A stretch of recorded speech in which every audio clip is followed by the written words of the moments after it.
maximum power transfer theorem. So statement చూస్తే maximum power in a circuit can be transferred from source to load.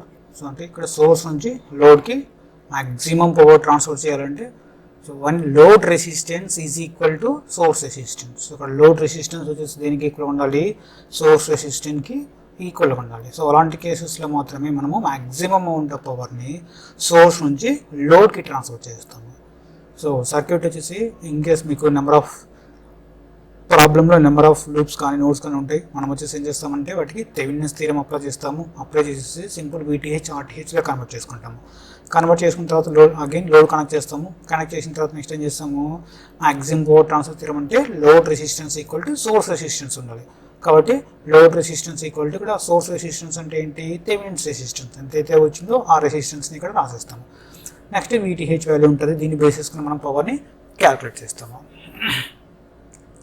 So సర్క్యూట్లో 2 resistors సిరీస్లో connect అయినాయి, source resistance and load resistance. కాబట్టి దీంతో flow current కావాలనుకోండి. So current కావాలంటే ఏం చేస్తాం, voltage divide by total resistance. Voltage వచ్చేసి V ఉంది, resistance RS plus RL. So కాబట్టి IL current equal to V divided by RS plus RL. So next వచ్చేసి ఏం చేయాలి, మనము పవర్ కనుక్కోవాలి. మ్యాక్సిమం పవర్ ఏ కండిషన్ దగ్గర అవుతుందో ఆ కండిషన్ కనుక్కోవాలి. కాబట్టి ఫస్ట్ పవర్ని ఫైండ్ అవుట్ చేస్తున్నాను. Power equal to formula I² into RL. So ఇక్కడ లోడ్ కరెంట్ కాబట్టి IL² ఇంటూ RL తీసుకుంటున్నాము. IL ఆల్రెడీ మనం క్యాలిక్యులేట్ చేస్తాము, value V divided by RS plus RL. So ఇక్కడ V divided by RS plus RL whole square into RL వచ్చింది. So మనకి ఏం కావాలి, maximum or minimum condition. So ఈ పాయింట్ దగ్గర మ్యాక్సిమం ఒక్కరు అవుతుంది, ఈ పాయింట్ దగ్గర వచ్చేసి ఎలా ఉంటుంది. So differentiation with respect variable resistance. Variable resistance అంటే ఏంటి, ఇక్కడ లోడ్ రెసిస్టెన్స్. సో లోడ్ రెసిస్టెన్స్తో పవర్ని మనం డిఫరెన్షియేషన్ చేసేసి దాన్ని ఈక్వల్ టు 0 చేసాం అనుకోండి, మ్యాక్సిమం కండిషన్ ఏ కండిషన్ దగ్గర అక్కడ అవుతుందో ఆ కండిషన్ వస్తుంది. తర్వాత ఆ కండిషన్ని ఆ పవర్లో సబ్స్టిట్యూట్ చేస్తే మనకు మ్యాక్సిమం పవర్ కూడా ఏంటి తెలుస్తుంది. సో ఎప్పుడైనా సరే maximum or minimum values find out చేయాలంటే మనం ఏం చేస్తాము, ఇచ్చిన ఈక్వేషన్ని డిఫరెన్షియేషన్ విత్ వేరియబుల్తో డిఫరెన్షియేషన్ చేస్తాము, దట్ ఈక్వల్ టు 0 చేస్తాము. ఇక్కడ కూడా సేమ్ అదే చేస్తున్నాము, ఇక్కడ పవర్ని డిఫరెన్షియేషన్ చేస్తాము with respect to variable element. Load resistance ఇక్కడ వేరియబుల్ ఎలిమెంట్, ఎందుకంటే లోడ్ రెసిస్టెన్స్ చేంజ్ అవుతూ ఉంటుంది కాబట్టి లోడ్ రెసిస్టెన్స్తో మనము డిఫరెన్షియేషన్ చేస్తాము. డిఫరెన్షియేషన్ చేసేసి ఏం చేస్తాము, దట్ ఈక్వల్ టు 0కి ఈక్వేట్ చేస్తాము. ఇన్ కేస్ మీరు కర్వ్ అబ్జర్వ్ చేశారనుకోండి, సో లోడ్ రెసిస్టెన్స్ వాల్యూ 0 నుంచి ఇంక్రీజ్ చేసుకుంటూ వెళ్తున్నాను. సో 0 నుంచి ఇంక్రీజ్ చేసుకుంటే వెళ్ళే కొద్ది ఏమవుతుందంటే, సో డ్రా చేసే పవర్ అనేది ఇంక్రీజ్ అవుతూ ఉంటుంది. ఇంక్రీజ్ చేసి సో ఒక పర్టికులర్ పాయింట్ దగ్గర పవర్ వచ్చేసి మ్యాక్సిమం పవర్ ట్రాన్స్ఫర్ అవుతుంది సోర్స్ నుంచి లోడ్కి. సో పాయింట్ వచ్చేసి ఏంటంటే when load resistance equal to source resistance. So ఫర్దర్గా ఇంకా ఇంక్రీజ్ చేసాం అనుకోండి లోడ్ రెసిస్టెన్స్, ఫర్దర్గా ఇంకా లోడ్ రెసిస్టెన్స్ ఇంక్రీజ్ చేస్తే పవర్ వచ్చేసి ఏమవుతుందంటే డిక్రీజ్ అవుతూ ఉంటుంది. సో ఫైనల్గా అగైన్ సేమ్ కర్వ్ వస్తుంది మీకు. ఇటు సైడ్ ఏ కర్వ్ ఉంది, ఇటు సైడ్ కూడా సేమ్ అదే కర్వ్ ఉంటుంది. అంటే మ్యాక్సిమం పవర్ అనేది ఓన్లీ ఒక కండిషన్ దగ్గర మాత్రమే, ఒక మ్యాక్సిమం పవర్ అనేది ఓన్లీ ఒక పర్టికులర్ కేస్ దగ్గర మాత్రమే మనం ట్రాన్స్ఫర్ చేయొచ్చు. ఆ కేసు కూడా ఏంటి, load resistance equal to source resistance.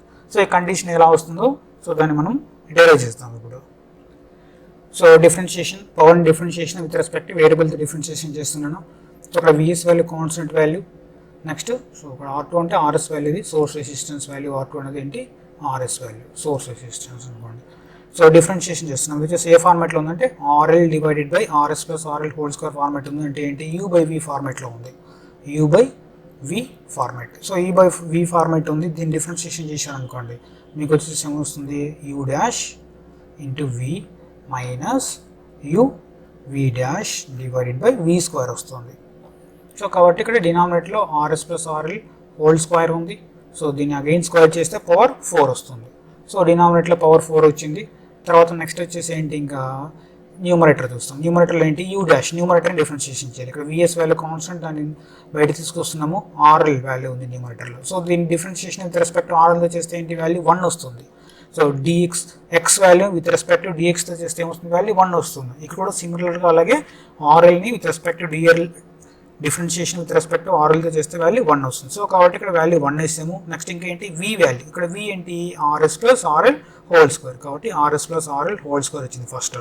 Next minus, తర్వాత ఏం చేయాలి, U value. As it is అలాగే రాస్తాము. U వాల్యూ వచ్చేసి ఏంటి, RL వాల్యూ అలాగే రాసాను. నెక్స్ట్ వచ్చేసి ఏం చేస్తున్నాము, V డాష్ చేయాలి. అంటే ఏంటి, RS ప్లస్ ఆర్ఎల్ని డిఫరెన్షియేషన్ చేయాలి. ఆర్ఎస్ ప్లస్ ఆర్ఎల్ని డిఫరెన్షియేషన్ చేస్తే ఏమొస్తుంది, 2 times of RS plus RL వస్తుంది. 2 times of RS plus RL. కాబట్టి ఇక్కడ ఆల్రెడీ ఆర్ఎల్ ఉంది, 2 times of RS plus RL కాబట్టి 2RL RS plus RL. Next ఏం చేయాలి మనం, next condition maximum or minimum కావాలంటే 0కి ఈక్వేట్ చేయాలి. సో కాబట్టి నెక్స్ట్ వచ్చేసి ఏం చేస్తున్నాను, 0కి ఈక్వేట్ చేశాను. సో 0కి ఈక్వేట్ చేసిన తర్వాత నెక్స్ట్ వచ్చేసి ఏం చేస్తున్నామంటే ఈ డినామినేటర్ పార్ట్ ఇటుకు పంపిస్తే వాల్యూ వచ్చేసి ఏమవుతుంది, 0 అవుతుంది. నెక్స్ట్ ఇంకా ఏంటి ఇక్కడ, సో మీరు బాగా అబ్జర్వ్ చేస్తే RS plus RL whole square ఉంది, ఇక్కడ కూడా ఆర్ఎస్ ప్లస్ ఆర్ఎల్ ఉంది. కాబట్టి ఏం చేయొచ్చు మనం, ఆర్ఎస్ ప్లస్ ఆర్ఎల్ని కామన్ తీసేయచ్చు. సో కాబట్టి ఆర్ఎస్ ప్లస్ ఆర్ఎల్ని కామన్ తీస్తున్నాను ఈ టర్మ్ నుంచి, తీసేస్తే ఇక్కడ ఆర్ఎస్ ప్లస్ ఆర్ఎల్ ఉంటుంది, ఇక్కడ ఆర్ఎస్ ప్లస్ ఆర్ఎల్ కామన్ తీసాం కాబట్టి ఓన్లీ 2RL టర్మ్ ఉంటుంది. సో 2RL వచ్చింది. So that equal to 0. So common తీసాము, ఇటు పక్క పంపిస్తే 0 బై సంథింగ్, సో 0 అవుతుంది. నెక్స్ట్ దీన్ని సింప్లిఫై చేసాం అనుకోండి, RS plus RL minus 2RL, RL minus 2RL value minus RL వస్తుంది. కాబట్టి RS minus RL equal to 0. So దాన్ని సింప్లిఫై చేస్తే ఫైనల్ వాల్యూ మీకు, so RL equal to RS or RS equal to RL. So load resistance compulsory ఎలా ఉండాలంటే source రెసిస్టెన్స్కి ఈక్వల్గా ఉండాలి. అప్పుడు మాత్రమే మ్యాక్సిమం అమౌంట్ ఆఫ్ పవర్ అనేది సోర్స్ నుంచి లోడ్కి ట్రాన్స్ఫర్ అవుతుంది. సో ఇక్కడ కండిషన్ కనుక్కున్నాము. నెక్స్ట్ మ్యాక్సిమం పవర్ ఎంత ట్రాన్స్ఫర్ అవుతుందో చూస్తాం. మ్యాక్సిమం పవర్ ఎంత ట్రాన్స్ఫర్ అవుతుంది ఫార్ములా వచ్చేసి ఏంటంటే, పవర్ ఈక్వల్ టు ఫార్ములా ఏంటి మనకు, I² ఇంటూ RL. I అంటే ఏంటి, V divided by RL plus RS whole square into R. ఇది వచ్చేసి ఏంటి వాల్యూ I² RL. సో ఇక్కడ I ప్లేస్లో V divided by RS plus RL ని సబ్స్టిట్యూట్ చేసాను. కండిషన్ ఏమొచ్చింది మనకు, RL ఈక్వల్ టు RS వచ్చింది. కాబట్టి వచ్చేసి ఏం చేస్తున్నా కూడా RS ప్లేస్లో RLని సబ్స్టిట్యూట్ చేస్తున్నాను. ఇక్కడ దీని ప్లేస్లో ఏం చేస్తున్నాను, RL సబ్స్టిట్యూట్ చేస్తాను. చేస్తే వాల్యూ 2RL వస్తుంది. సో ఇక్కడ 2RL వచ్చింది. సో 2RL స్క్వేర్ చేస్తే మీకు 4RL స్క్వేర్ వస్తుంది. ఒక RL క్యాన్సిల్ చేస్తే డినామినేటర్లో only V² by 4RL. So maximum power equal to ఈ ఫార్ములా మీరు గుర్తుపెట్టుకోవాలి, V² by 4 into RL. So competitive exams కూడా బిట్ అడుగుతుంటాడు. మెయిన్ అడిగే బిట్స్ వచ్చేసి ఏంటంటే, ఏ కండిషన్ దగ్గర maximum amount of power transfer అవుతుంది, RL equal to RS. Next maximum power ఎంత ట్రాన్స్ఫర్ అవుతుంది, maximum power equal to V² by 4 into RL. So ఈ టూ ఎక్స్ప్రెషన్ చాలా important. So only DC circuit, AC సర్క్యూట్లో అయితే డిఫరెంట్గా ఉంటుంది. సో సిలబస్లో లేదు కాబట్టి నేను AC చెప్పట్లేదు. ఇన్ కేసు AC ఉందనుకోండి, AC ఉన్నప్పుడు so ZL equal to ZS conjugate వస్తుంది, సోర్స్ ఇంపిడెన్స్ యొక్క కాంజుగేట్ వాల్యూ వస్తుంది. సో ఇక్కడ రెసిస్టెన్స్ కాబట్టి డైరెక్ట్ ఈక్వేట్ చేస్తాం, కాంప్లెక్స్ వచ్చినప్పుడు దానికి కాంజుగేట్ని ఈక్వేట్ చేస్తాం. సో మీకు ఇది సిలబస్లో లేదు కాబట్టి ప్రస్తుతానికైతే నేను చెప్పట్లేదు. సో నెక్స్ట్, సో ఇక్కడ 2 పాయింట్స్ ఉన్నాయి, మేము చూస్తాం. వచ్చేసి ఏంటంటే, సో ఎప్పుడు మ్యాక్సిమం అమౌంట్ ఆఫ్ ట్రాన్స్ఫర్ అవుతుందంటే, condition load resistance equal to ఎలా ఉండాలి, సోర్స్ రెసిస్టెన్స్ ఉండాలి. నెక్స్ట్ ఇంకా main important point, so the circuit efficiency of maximum power transfer theorem is only 50%. So మనం మ్యాక్సిమం పవర్ని మాత్రం ట్రాన్స్ఫర్ చేస్తున్నాం కానీ ఎఫిషియన్సీ, ఆ కండిషన్స్ దగ్గర ఎఫిషియన్సీ వచ్చేసి ఎంత ఉంటుందంటే 50% ఎఫిషియన్సీ మాత్రమే ఉంటుంది. సో ఇది కూడా చాలా ఇంపార్టెంట్ బిట్, ఇది నెంబర్ ఆఫ్ టైమ్స్ అడిగిన బిట్ ఇది. సో 50% ఆఫ్ ఎనర్జీ మాత్రమే, ఎఫిషియన్సీ మాత్రమే ఉంటుంది మ్యాక్సిమం పవర్ కండిషన్స్ దగ్గర. సో మనకు ఫార్ములా ఏంటో తెలుసు, ఎఫిషియన్సీ అంటే ఏంటి, output divided by input. So అవుట్పుట్లో ఓన్లీ RL కనెక్ట్ అయింది. సో ఇన్పుట్లో వచ్చేసి ఏం చూస్తున్నాము, సోర్స్ రెసిస్టెన్స్, నెక్స్ట్ ఇంకేంటి, so some voltage source V value, దీంతో ఫ్లో కరెంట్ వాల్యూ I అనుకోండి. So look up output power అంటే ఏం చేస్తాం, దీంతో పవర్ అంటే దీంతో current into resistance. So I² into RL వచ్చేసి అవుట్పుట్ పవర్. ఇన్పుట్ పవర్ అంటే ఏం చేస్తాము, కంప్లీట్గా ఇక్కడ ఎఫెక్టివ్ రెసిస్టెన్స్ చూస్తాం. ఇక్కడ ఎఫెక్టివ్ రెసిస్టెన్స్ చూస్తే వాల్యూ ఏంటి, RS ప్లస్ RL ఉంటుంది. కాబట్టి సో ఇన్పుట్ పవర్ వచ్చేసి ఏం వస్తుంది, I² into total resistance equal to ఏంటి, source resistance plus load resistance. ఇది ఇన్పుట్ వాల్యూ, ఇది అవుట్పుట్ వాల్యూ. సో కాబట్టి అవుట్పుట్ బై ఇన్పుట్ వేసాను. సో వేసిన తర్వాత కండిషన్ మనకి ఏంటి, సో మ్యాక్సిమం కావాలంటే RL ఈక్వల్ టు ఏం కావాలి, RS కావాలి. కాబట్టి ఇక్కడ ఈ ప్లేస్లో వచ్చేసి ఏం చేస్తున్నాను, RLతో రీప్లేస్ చేస్తాను. అప్పుడేమవుతుంది, RL ప్లస్ RL 2RL అవుతుంది. కాబట్టి RL బై RL క్యాన్సిల్ అవుతుంది. ఫైనల్గా 1/2 అంటే 0.5. In terms of percentage represent చేస్తే 50%. సో మనం మ్యాక్సిమం అమౌంట్ ఆఫ్ పవర్ని మాత్రం ట్రాన్స్ఫర్ చేస్తాం కానీ ఆ కండిషన్ దగ్గర ఎఫిషియన్సీ వచ్చేసి 50% మాత్రమే ఉంటుంది, ఓన్లీ 50%. సో చాలా ఇంపార్టెంట్ బిట్ ఇది. Next main applications. So maximum power transfer థియరమ్ని మెయిన్ నార్మల్గా మనం ఎలక్ట్రికల్ సర్క్యూట్స్లో, ఎలక్ట్రికల్ ఇంజనీరింగ్లో, పవర్ సిస్టంలో మనం యూజ్ చేయము. వీటిని మ్యాక్సిమం పవర్ని ట్రాన్స్ఫర్ చేయడానికి ఎందుకు యూజ్ చేయమంటే, మ్యాక్సిమం పవర్ ట్రాన్స్ఫర్ అయింది అనుకోండి ఎఫిషియన్సీ 50% ఉంటుంది. సో 50% దగ్గర ఎఫిషియన్సీ దగ్గర మనం సిస్టమ్ రన్ చేస్తే మనకి యూజ్ అయితే ఏముండదు. కాబట్టి నార్మల్గా మనం పవర్ సిస్టమ్స్లో వాటిలో యూజ్ చేయము మ్యాక్సిమం పవర్ ట్రాన్స్ఫర్ థియరమ్ని. ఓన్లీ కమ్యూనికేషన్ ఎక్విప్మెంట్స్లో యూజ్ చేస్తాం, కమ్యూనికేషన్ సర్క్యూట్స్లో. సో ఇది కూడా మీకు ఈసెట్ బిట్ అడిగాడు, మెయిన్ అప్లికేషన్స్ ఎక్కడ యూజ్ చేస్తాం అనేసి. కమ్యూనికేషన్ సర్క్యూట్స్లో యూజ్ చేస్తాం, కమ్యూనికేషన్స్లో. ఎందుకంటే సో కమ్యూనికేషన్లో వచ్చేసి ఏంటంటే మనకు సో ట్రాన్స్పోర్ట్ చేస్తే సిగ్నల్ స్ట్రెంత్ చాలా తక్కువ ఉంటుంది. సో సిగ్నల్ స్ట్రెంత్ చాలా తక్కువ ఉంటుంది కాబట్టి అప్పుడు ఏం చేయాలి, మనం మ్యాక్సిమం ఎంత సిగ్నల్ ఉందో అంత సిగ్నల్ని ట్రాన్స్ఫర్ చేయగలగాలి. సో అక్కడ ఎఫిషియన్సీ సంబంధం ఉండదు, సో సిగ్నల్ స్ట్రెంత్ బేస్ చేసుకుని ఉంటుంది.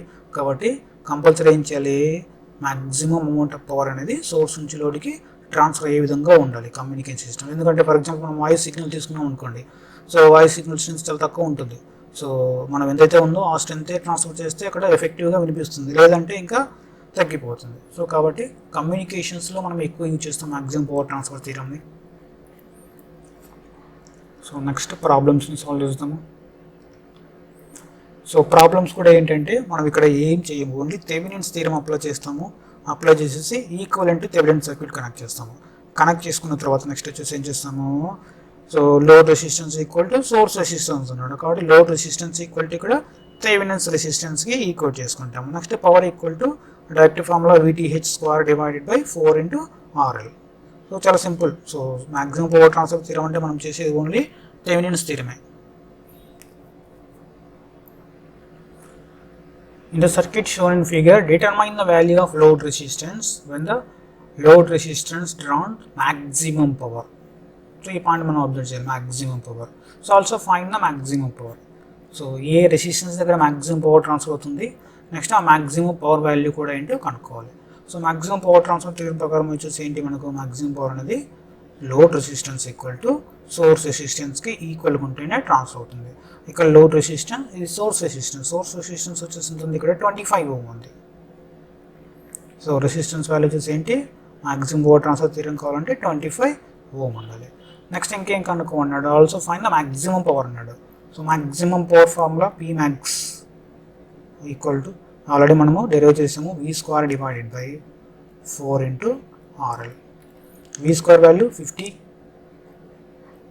So 50² divided by 4 × 25. So solve చేస్తే వాల్యూ మీకు 25 వాట్ వస్తుంది.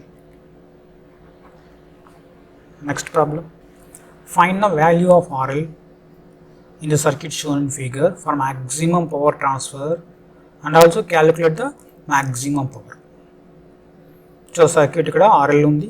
సో మ్యాక్సిమం పవర్ ట్రాన్స్ఫర్ కావాలంటే ఇక్కడ RL ఎంత ఉండాలి, నెక్స్ట్ ఆ మ్యాక్సిమం పవర్ ఎంత అడుగుతున్నాడు.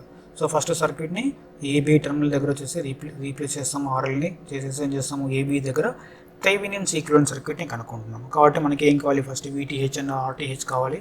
So A and B terminal దగ్గర రీప్లేస్ చేసి ఇక్కడ వచ్చేసి ఏం చేయాలి, ఈ 2 టర్మినల్స్ దగ్గర మనం VTH కనుక్కోవాలి. సో VTH కనుక్కున్నాం అనుకోండి, సర్క్యూట్ ఓపెన్ సర్క్యూట్లో కాబట్టి ఇక్కడ ఫ్లో అయ్యే కరెంట్ 0, ఇక్కడ ఫ్లో అయ్యే కరెంట్ వాల్యూ కూడా ఏంటి 0. కాబట్టి అక్రాస్ ఇక్కడ వోల్టేజ్ 0, అక్రాస్ ఇక్కడ వోల్టేజ్ కూడా 0. కాబట్టి ఈ 2 ఎలిమెంట్స్ దగ్గర వోల్టేజ్ 0 ఉంది కాబట్టి సో ఈ 3 Ω రెసిస్టెన్స్ దగ్గర ఎంత వోల్టేజ్ అయితే ఉంటుందో సేమ్ రెసిస్టెన్స్ VTH దగ్గర అపీర్ అవుతూ ఉంటుంది. కాబట్టి VTH ఈక్వల్ టు, సో మనం డైరెక్ట్ 3 Ω రెసిస్టెన్స్ దగ్గర వోల్టేజ్ వచ్చేసి ఎలా కనుక్కోవచ్చు అంటే, ఇక్కడ 15 volts వోల్టేజ్ సోర్స్ చూడండి, 3 and 3కి సిరీస్లో కనెక్ట్ అయినాయి. సో ఈ 2 వీటిలో కరెంట్ ఫ్లో కావట్లేదు కాబట్టి వాటిని మనం కన్సిడర్ చేయట్లేదు. సో 3 and 3 సిరీస్లో కనెక్ట్ అయినాయి కాబట్టి వోల్టేజ్ డివిజన్ రూల్ అప్లై చేస్తున్నాము. So voltage division rule apply చేసి అనుకోండి, సేమ్ రెసిస్టెన్స్ కాబట్టి ఈక్వల్గా డివైడ్ అవుతుంది డైరెక్ట్ మనం. సో 15 volts కాబట్టి వచ్చేసి ఏం చేయొచ్చు, 7.5 volts రాసేయచ్చు. ఒకవేళ లేదు అంటే డైరెక్ట్ ఫార్ములా రాసుకోవచ్చు మీరు. సో VTH అంటే ఏంటి, ఇక్కడున్న voltage equal to total applied voltage 15 volts, voltage division rule apply చేస్తున్నాను 15 volts ఇంటూ సేమ్ రెసిస్టెన్స్ రాస్తాము. వోల్టేజ్లో మాత్రం సేమ్ రెసిస్టెన్స్ వేస్తాము, కరెంట్ మాత్రం ఆపోజిట్ వేస్తాం. తర్వాత టోటల్ రెసిస్టెన్స్ 3 + 3. సాల్వ్ చేస్తే ఇది 1/2 వస్తుంది. సో 15/2 అంటే value 7.5 volts. So VTH value అంటే క్యాలిక్యులేట్ చేసాం. నెక్స్ట్ వచ్చేసి ఏం కావాలి, RTH కావాలి మనకు. సో RTH కావాలంటే ఏం చేస్తాము, అందులో ఉన్న సోర్సెస్ని వాటి యొక్క ఇంటర్నల్ రెసిస్టెన్స్తో రీప్లేస్ చేస్తాము. ఇక్కడ వచ్చేసి ఏంటి వోల్టేజ్ సోర్స్ ఉంది, వోల్టేజ్ సోర్స్ని ఏం చేసాము షార్ట్ సర్క్యూట్ చేసాము, చేసేసి అక్రాస్ ఇక్కడ ఆర్టీహెచ్ని క్యాలిక్యులేట్ చేస్తాము. సో ఆర్టీహెచ్ వాల్యూ కనుక్కుంటున్నాం. 3 and 3 ఓమ్ చూడండి, 3 and 3 ఓమ్ వచ్చేసి ఇలా కనెక్ట్ అయినాయి, ప్యారల్ కనెక్షన్ అది. So 3 and 3 ohm parallel connection కాబట్టి మనం డైరెక్ట్ ఫార్ములా అప్లై చేస్తాము, R1 R2 divide by R1 plus R2. లేదంటే రెండు సేమ్ రెసిస్టెన్స్ కాబట్టి ఏం చేయొచ్చు, R/2 వేసేయచ్చు. R/2 అంటే ఏంటి 3/2, 3/2 వేస్తే ఎంత వస్తుంది వాల్యూ, ఈ రెండింటి యొక్క ఎఫెక్టివ్ వాల్యూ అనేది 1.5 వస్తుంది. So R1 R2 divided by R1 plus R2. So 3 into 3 divided by 3 plus 3 చేస్తే వాల్యూ మీకు 1.5 వస్తుంది. లేదంటే డైరెక్ట్ అయినా వేసుకోవచ్చు, రెండు సేమ్ కాబట్టి. సో R/2, R/2 అంటే ఏంటి 3/5, వాల్యూ 3/2 సారీ 1.5 ఓం. సో ఈ టూ రెసిస్టెన్స్ని 1.5తో రీప్లేస్ చేస్తున్నాను. సో నెక్స్ట్ వచ్చేసి ఏం చేయాలి, ఈ టూ రెసిస్టెన్స్ని రీప్లేస్ చేసేసి ఇక్కడ 1.5 ఓమ్ని కనెక్ట్ చేయాలి. సో 2 ఓమ్ రెసిస్టెన్స్ కనెక్ట్ అయింది. నెక్స్ట్ ఇంకేంటి 1 ఓమ్ రెసిస్టెన్స్ ఉంది. సో ఈ టూ రెసిస్టెన్స్ బదులు వచ్చేసి ఏం చేస్తున్నాము, దాని యొక్క ఎఫెక్టివ్ వాల్యూ కనెక్ట్ చేస్తున్నాము. ఎఫెక్టివ్ వాల్యూ వచ్చేసి ఎంత ఉంది 1.5. సో 2 ఓమ్ ఇక్కడ 1 ఓమ్. మనకి ఏం కావాలి, ఈ టూ టర్మినల్ దగ్గర ఆర్టీహెచ్ కావాలి. సో ఆర్టీహెచ్, సో 3 రెసిస్టెన్సెస్ సిరీస్లో కనెక్ట్ అయినాయి కాబట్టి R1 plus R2 plus R3, 2 plus 1.5 plus 1 solve చేస్తే మీకు 4.5 ఓమ్ వస్తుంది. సో VTH RTH 2 వచ్చాయి. నెక్స్ట్ వచ్చేసి ఏం చేయాలి, మనము ఈక్వలెంట్ సర్క్యూట్ని డ్రా చేయాలి. సో ఈక్వలెంట్ సర్క్యూట్ డ్రా చేసాము. So VTH value 7.5, RTH value 4.5. Next లోడ్ని కనెక్ట్ చేస్తాము RL. సో మన కండిషన్ వచ్చేసి ఏంటి, మ్యాక్సిమం పవర్ ట్రాన్స్ఫర్ థియరంలో maximum amount of power transfer చేయాలంటే RL ఈక్వల్ టు సోర్స్ రెసిస్టెన్స్కి ఈక్వల్ ఉండాలి. ఇక్కడ సోర్స్ రెసిస్టెన్స్ అంటే ఏంటి RTH. So that equal to RL equal to ఎంత వాల్యూ 4.5 ఓం. సో RL కనుక్కున్నాము. నెక్స్ట్ ఇంకేం కావాలి, power, maximum power Pmax equal to VTH square divided by 4 into RL. So VTH value 7.5 square divided by 4 into RL value 4.5. Solve చేస్తే value మీకు 3.125 watts వస్తుంది. So చాలా simple, only Thevenin theorem చూస్తున్నాం, అంతకంటే ఏం చేయట్లేదు ఇక్కడ. సో రిమైనింగ్ ప్రాబ్లమ్స్ని నెక్స్ట్ వీడియోలో సాల్వ్ చేస్తాం.